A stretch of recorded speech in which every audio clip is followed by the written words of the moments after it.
আসসালামু আলাইকুম। আজকে আমরা দেখব পরীক্ষায় আসা সর্বাধিক গুরুত্বপূর্ণ বায়োলজি প্রশ্ন, যা এইচএসসি থেকে অ্যাডমিশন অবধি প্রতিটা বিশ্ববিদ্যালয়ে বা প্রতিটা ভার্সিটির পরীক্ষাতে 100% নিশ্চিত আমার এই 5টা কোশ্চেনের মধ্যে থেকে এলোমেলোভাবে আসতেই থাকে। তো আমরা দেখি সেই 5টা মহা গুরুত্বপূর্ণ প্রশ্ন কী। তাহলে আমাদের টপিক্সের নাম হচ্ছে বায়োলজি সর্বাধিক গুরুত্বপূর্ণ আসা প্রশ্ন।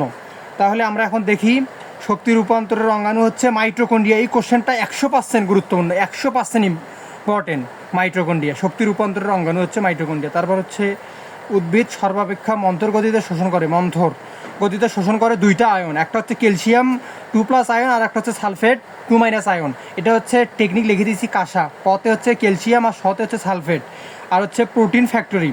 3 নম্বর প্রশ্ন, প্রোটিন ফ্যাক্টরি বা হচ্ছে সার্বজনীন অঙ্গাণু বলা হয় রাইবোসোমকে। এই কোশ্চেনটা প্রতিটা বোর্ড পরীক্ষাতে এসছে, এতটা গুরুত্বপূর্ণ কোশ্চেন। আর মিশ্র গ্রন্থি হচ্ছে 3টা আছে আমাদের, অগ্নাশয়, ডিম্বাশয় এবং শুক্রাশয়। টেকনিক হচ্ছে আমাদের 3 মহাশয়, এই যে 3টার শেষেই শয় আছে, অগ্নাশয়, ডিম্বাশয়, তারপর শুক্রাশয়। আর শেষে 5 নম্বর প্রশ্ন হচ্ছে সার্বজনীন রক্তদাতা গ্রুপ বলা হয় ও পজিটিভ বা ও নেগেটিভকে।